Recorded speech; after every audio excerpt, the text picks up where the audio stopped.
The House chamber was already tense that Tuesday afternoon when Marjorie Taylor Greene stood up to speak, her voice carrying that familiar edge of confrontation that had become her trademark. The debate was supposed to be about education funding, but Greene had other plans. She turned toward Jasmine Crockett, the freshman representative from Texas, and delivered what she clearly thought would be a devastating blow. Perhaps my colleague from Texas should spend less time on her appearance and more time reading the bills she votes on, Crane said, her words dripping with condescension. Some of us actually understand the legislation we're discussing. Chamber fell silent for a moment. That kind of silence that precedes either surrender or destruction. What happened next would become one of the most watched congressional moments in C-SPAN history. Jasmine Crockett slowly stood up, adjusted her microphone, and smiled. It wasn't a friendly smile. It was the smile of someone who had been waiting for exactly this moment, who had prepared for it, who had perhaps even hoped for it. I thank the gentlewoman from Georgia for her concern about my reading comprehension, Crockett began, her voice carrying across the chamber with perfect clarity. Since she's raised the issue of intelligence and understanding legislation, perhaps we should examine the record. Greene's smirk began to falter as Crockett pulled out what would become known as the folder, a thick manila envelope that she placed deliberately on the podium. What followed was 20 minutes of the most methodical political destruction ever witnessed on the House floor. Crockett, a civil rights attorney with degrees from Rhodes College and the University of Houston Law Center, began by listing every bill Greene had misunderstood, misquoted, or misrepresented in the past year alone. She had receipts for everything, including video clips queued up on her tablet showing Greene making false claims about legislation she had supposedly read. On March 15th, the gentlewoman claimed the infrastructure bill included funding for tree equity. It did not. On April 3rd, she said the education bill eliminated accelerated learning programs. It did not. On May 22nd, she insisted the defense authorization included critical race theory training for the military. It absolutely did not. The chamber was riveted as Crockett continued her systematic dissection. She pulled out Greene's own tweets, blown up on poster boards, showing fundamental misunderstandings of basic constitutional principles. The gentlewoman tweeted that the Speaker of the House could unilaterally override Supreme Court decisions. That's not how any of this works. She claimed states could print their own money to avoid federal oversight. It's been unconstitutional since 1789. She suggested that Congress could retroactively change election results through legislation. That would require a constitutional amendment that doesn't exist. Each example was delivered with the precision of a prosecutor presenting evidence to a jury. Greene tried to interrupt, claiming points of order that didn't exist, demanding time to respond that wasn't hers to demand. But Crockett had done her homework on House rules, too. The gentlewoman seems unfamiliar with House Rule 17, Section 4, which governs interruptions during recognized floor time, Crockett observed coolly. Perhaps she should spend less time on her CrossFit videos and more time reading the House manual. The callback to Greene's own insult was so perfectly delivered that even some Republicans couldn't suppress their reactions. The C-SPAN cameras caught at least 3 GOP members trying to hide smiles behind their hands. Then Crockett moved to what political observers would later call the educational portion of her response. She began explaining in simple terms that somehow managed to be condescending without being overtly insulting. How bills actually become laws, how committee assignments work, and how federal budgeting operates. Since the gentlewoman seems confused about these basic processes, let me provide a brief civics lesson, she said, her tone that of a patient teacher dealing with a particularly slow student. When we vote on appropriations, we're not actually printing money in the basement. I know this might be shocking to some members. The chamber erupted in barely suppressed laughter. The real devastation came when Crockett revealed that she had analyzed every bill Greene had sponsored or co-sponsored, comparing them to existing legislation.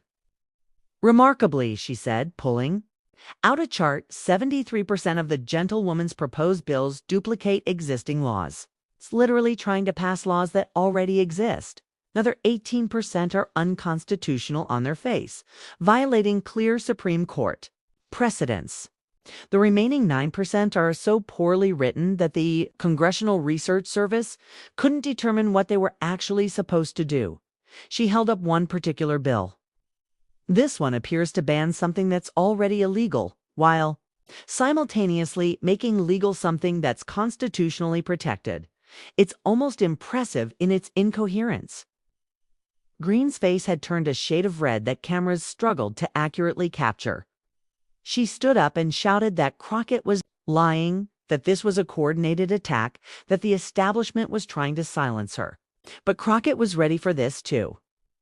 I invite anyone, including the gentlewoman from Georgia, to fact-check everything I've said. Unlike some members of this body, I don't make claims I can't support with evidence. Every document I've referenced will be entered into the congressional record. Every video clip is publicly available. Every tweet is screenshot and archived. She paused, then added with surgical precision. Though I understand the gentlewoman might struggle with technology, given her recent statement that the internet runs on electromagnetic psychic energy, Speaker pro tempore was hammering his gavel, trying to restore order as the chamber descended into chaos. Democrats were openly applauding while Republicans sat in stunned silence or tried to distance themselves from their colleague. But Crockett wasn't finished. She pulled out her final piece of evidence: Greene's own financial disclosures. Gentlewoman questions my intelligence while her own disclosures show she doesn't understand basic financial instruments. She listed stocks she doesn't own, claimed losses on investments that showed gains, and somehow managed to violate disclosure rules that a first-year law student could navigate. The implication was clear without being stated. How dare you question anyone's intelligence? Social media exploded in real time. The hashtag Crockett Destroys Greene was trending globally within minutes. Video clips were being shared faster than platforms could process them. Political commentators across the spectrum were unanimous in their assessment that they had just witnessed a political murder on live television. Even conservative outlets that typically defended Greene were notably silent, recognizing that there was no spinning this catastrophe. One Fox News commentator simply said, "Well, that happened." Before moving on to other news, the aftermath in the chamber was extraordinary. Greene tried to give a response, but was so flustered she couldn't form coherent sentences. She mixed up amendments with amendments, confused the Constitution with the Declaration of Independence, and at one point seemed to forget what she was trying to say, mid-sentence. It was painful to watch, even for her critics. Several Republican colleagues tried to help by yielding her time. But each intervention only made things worse as Greene's attempts at recovery became increasingly unhinged. Crockett, meanwhile, sat calmly at her desk, occasionally checking her phone and smiling at messages of support flooding in. She had delivered her response and returned to her seat without any dramatic flourishes, letting her words do the damage. The contrast between her composed professionalism and Greene's increasing agitation was stark. When Greene started ranting about space lasers and government conspiracies, seemingly forgetting she was still on C-SPAN, even her closest allies began edging away from her both literally and figuratively. The Republican leadership's response was telling. The majority leader asked for comment immediately after the session, simply said, "I didn't see the exchange," despite having been sitting 10 feet away during the entire thing. The majority whip claimed he had been reviewing important documents and missed it. The conference chair suddenly had an urgent meeting that prevented her from commenting. The political abandonment was swift and complete. Greene had become radioactive in real time, and everyone knew it. Democratic representatives lined up to congratulate Crockett. Oh, but she deflected praise with characteristic professionalism. "I simply presented facts," she told reporters. If presenting facts is considered an attack, Perhaps we need to examine why certain members find reality so threatening. The quote would be printed on T-shirts within hours, becoming a rallying cry for those tired of anti-intellectualism in politics. Crockett had managed to turn a personal attack into a broader commentary on the state of political discourse. The next morning's news coverage was brutal for Greene. Every major newspaper led with the story, most including helpful fact checks of Crockett's claims that confirmed their accuracy. The New York Times ran a particularly devastating piece comparing the educational backgrounds and professional accomplishments of the two representatives. The Washington Post published a timeline of Greene's most egregious misunderstandings of basic governance. Even the Wall Street Journal, typically sympathetic to Republicans, ran an editorial questioning whether members of Congress should be required to pass a basic civics test. Greene attempted damage control with a Twitter rant that only made things worse. She misspelled intelligence 3 different ways in a single thread, claimed Crockett had used fake facts, and suggested that the entire exchange had been generated by AI. Each tweet was immediately fact-checked by Twitter's community notes feature, creating a real-time documentation of her continued errors. The ratio on her tweets was so severe that she eventually deleted the entire thread. But screenshots had already been preserved and were being shared millions of times. Cable news had a field day with the footage. Panel after panel dissected the exchange, with even Republican strategists struggling to defend Greene. One GOP consultant openly said on CNN, "This is what happens when you attack someone's intelligence without checking if they're smarter than you first."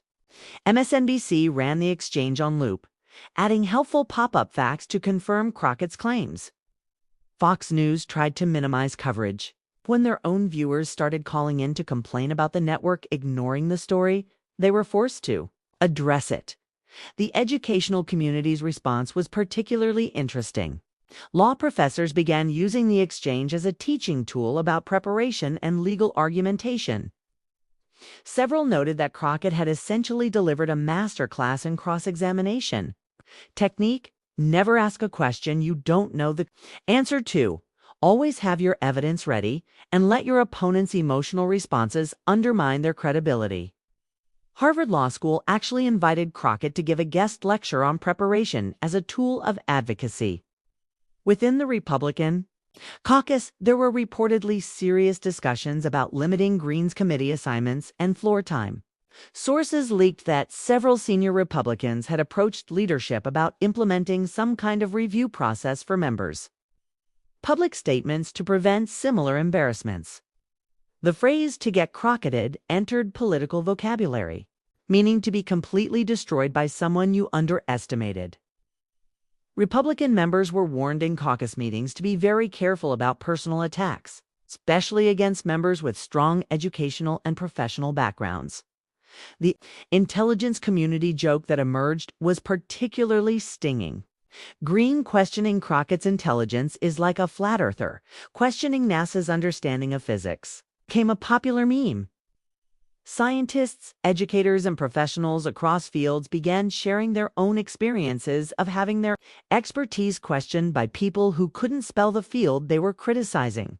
Crockett had inadvertently started a national conversation about anti-intellectualism and the dangerous trend of proud ignorance in public discourse.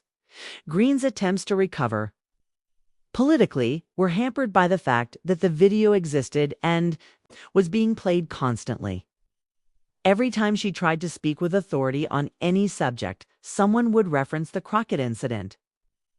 Her fundraising took a significant hit as even loyal donors began questioning whether their money was being well spent. Several primary challengers announced within weeks, each one specifically citing the need for serious conservative representation. In her district, the broader implications for political discourse were significant. Other members of Congress became noticeably more careful about making personal attacks, particularly about intelligence or education. The standard for preparation visibly increased. members bringing more documentation and evidence to support their claims.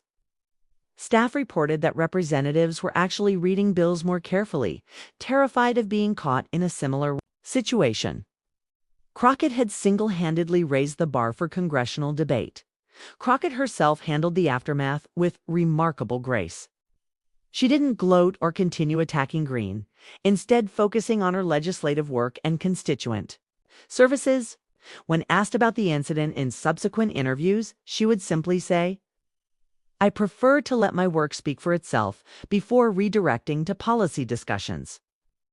This restraint only enhanced her reputation and made Greene's continued attacks look even more unhinged by comparison.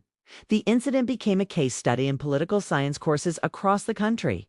Professors analyzed the rhetoric, the preparation, the delivery, and the aftermath. Students wrote papers on the role of education in political credibility, importance of fact-checking in public discourse, and the dangers of ad hominem attacks. Informal debate. One professor called it the most teachable moment in congressional history, noting that it demonstrated virtually every principle of effective political communication. Months later, impact was still being felt. Greene had become notably quieter in hearings, often reading prepared statements rather than speaking extemporaneously. Other controversial members were similarly subdued, apparently having learned from her example. Meanwhile, Crockett's reputation as someone not to be trifled with was firmly established. When she entered rooms, other members paid attention. When she stood to speak, people listened. She had earned something that can't be appointed or elected: genuine respect based on demonstrated capability. The long-term effect on Greene's career was devastating. She went from being a provocative figure who commanded media attention to something of a joke, even within her own party. Serious Republicans avoided being photographed with her. Her endorsements became toxic rather than helpful. She was quietly removed from several high-profile committees and replaced with members who could engage in substantive debate without embarrassing the party. The woman who had built her brand on Fearless confrontation had been exposed as someone who brought a knife to an intellectual gunfight in the end. The exchange between Greene and Crockett became more than just a viral moment or a political win. It became a defining moment in American political discourse. It's a clear demonstration that facts matter, preparation matters, and intelligence matters. It showed that while anyone can make accusations and throw insults, not everyone can defend them. When challenged by someone who comes prepared, Crockett had not just defended herself against an attack on her intelligence. She had delivered a masterclass in what actual intelligence looks like in action. And Greene, who had initiated the attack thinking she would score easy political points, learned the hardest lesson in politics: never question the intelligence of someone who might be significantly smarter than you.